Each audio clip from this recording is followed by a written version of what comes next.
The government says petrol in New Zealand has gone from being some of the cheapest in the OECD to some of the most expensive, and has ordered an inquiry to find out why. It also wants to know why there's so much variation in prices across the country.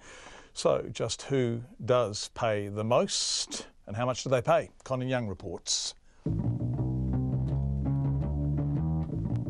Out of gas and still burning.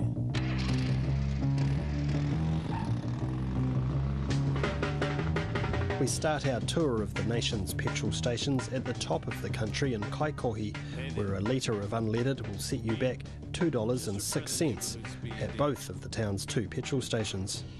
Jim Rogers says that's too much. It's gone up too fast in the last few weeks. It used to be cheap as. The only cheap place for gas now around here is in Paihia. Joe says gas takes a big bite out of his weekly budget, which is already stretched at this time of year. She's ridiculous at the moment, eh? Well, I don't even bother looking at the pump these days because it just gives me a big shock.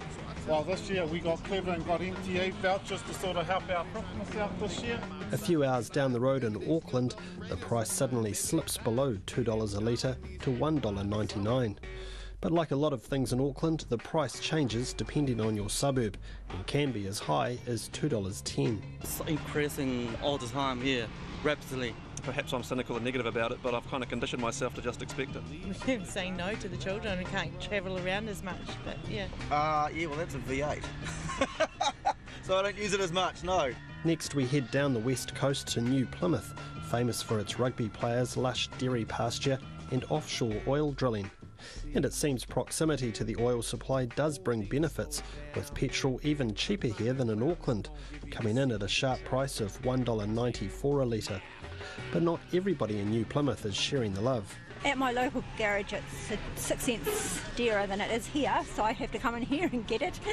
Yeah, where do you come in from? From Owakura. Sorb Lumba drives a cab for a living and says anything the government can do to even out the price across the country will help. Work is low, but the petrol prices are going up, and I don't know about the taxes is going up, and if it goes up then it's hard to live in this country.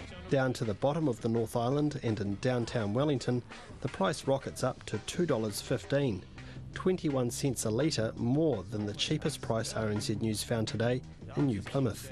It's ridiculously high. We've got a daughter in Palmerston North, so we always fill up when we're visiting here. The price of petrol and diesel in Wellington is way higher than anywhere else in the country.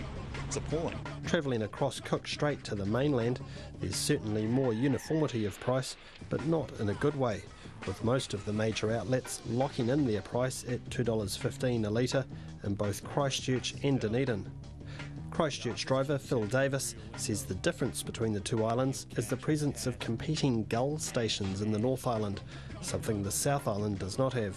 You can see it, I think it is from Wellington south, where the gulls of the world are no longer down here, so yeah, definite price difference. I think it speaks for itself. Competition will always make a difference. This visitor to Dunedin was perplexed at the price difference between the two islands. A little bit high, perhaps, from where we come from, because we're paying about $1.97 when I left home. Where's that? Hamilton. And why is it more expensive down here, do you know? I've got no idea why it's more expensive. Just why there's a 21 cent difference between the lowest and highest prices charged remains a mystery. One mobile petrol station manager told me today he didn't know how the price was set, and even if he did know, he wouldn't be able to tell me. In response to the inquiry into pricing announced today by the government, Z Energy says it welcomes this and is looking forward to getting to the bottom of the issue once and for all. For Checkpoint, ko Colin Young tēnei.